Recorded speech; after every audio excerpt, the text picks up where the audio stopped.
All right, let's talk about HIIT today. High intensity interval training.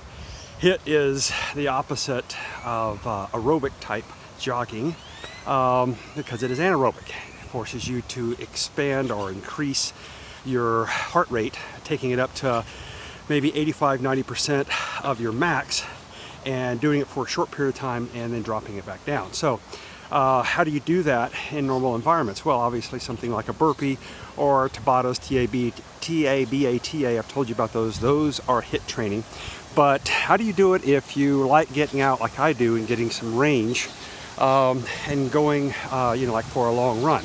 Well, real simple. What you do is you take the trail that you're on and you pick out markers like 150 yards out in front of you and you hit it and you go as hard as you can, really sprinting and hitting that target marker. And then once you get there, you do not stop, okay? So as part of HIIT training is a controlled recovery. So what you want to do is when you get to the marker, then you keep walking, you drop into a walk, but probably stay at what's called a forced march. So moving something that I'm going to say is probably something at this pace here, where you're still probably leaning forward and getting some cardio, and you force yourself to recover from that HIIT push in a reduced amount of stress, but you don't want to go to zero, okay?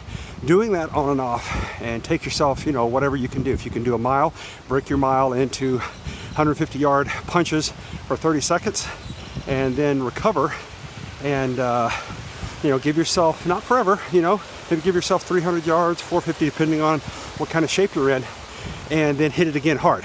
And you do that consistently throughout your entire environment. So what's the result? Well, here, first of all, to get any type of benefit off of an aerobic workout, in other words, to burn fat, you've got to be at an aerobic level of intensity for more than 20 minutes. After that, you got to start burning off all that cheesecake that you've eaten too much of. I know, favorite thing to hit on top of, Bluebell ice cream. That's the cheat day, right? But aerobic workouts give you a different type of body physique, okay? So if you're looking to cut down the excess, the flab or whatever, then anaerobic is the way that you want to go.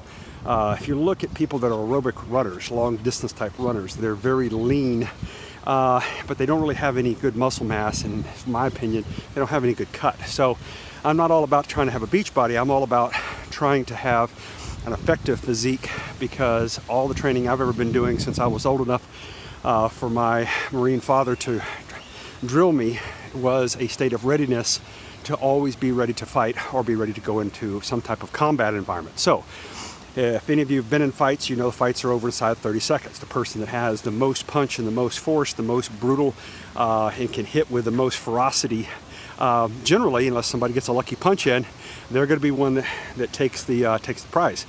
So in anything, if you can go for, I'd say anywhere from, a minute and a half to 3 minutes, start off with going hard for 30 seconds, like doing your 150-yard sprints. But what you're going to end up is a body style that looks more like a UFC fighter or a body style like a running back, okay? If you look at the running back, those guys are built, a lot of muscle tone, capable of hitting the lines and going through, 285, 300-pound linebackers that are capable of doing, 4.2 40s, right? So in order to do that, you've got to have a lot of horsepower, and you've got to be able to hit hard in a very quick fashion. So what do running back do all the time? They do 40s. They do 40s, and they do 40s, and they do 40s. You don't see them doing a whole lot of long distance running, because all of their hits are about going and hitting that 2 yards, 5 yards, and maybe getting a breakout that might get them 15 to 20 or something like that. So anyway, if you're thinking about that same kind of environment, anaerobic is the way to go. Take your normal trail that you're on. As you can see, this is the beautiful park that I get the privilege to live on. It's a really great place. And so anyway, it's got about a 0.8 of a mile track inside the park, and then of course there's all kinds of connecting trails that go way out. So my long routes are 3 miles, and then I got a 5-mile run mapped out. So anyway, all those things, find your deal, get out there and do it. And same kind of thing, I just got a bike. I'm going to pick it up today. There was a shortage on bikes, just like there was in toilet paper. Anyway, I usually do the running and the burpees and those kind of sprints and stuff, but I'm looking for something to do a lot longer range. So if you've got a bike, do the same kind of thing. You know, put the gears down so they're harder and hit it for a period of time. You know, maybe give yourself a good half-mile sprint. So you don't have the impact if you have knees or ankles or hip problems or whatever you're doing. Force your heart rate to get all the way up there till it's sitting there at that max, and then be sure when you're breathing. That's an important thing. You know, first things they teach young fighters when they're coming in is when they fight, they hold their breath. If you hold your breath, your muscles lock up, you freeze up, you get lactic acid, and then what happens? Well, you can't fight anymore and you get your ass kicked.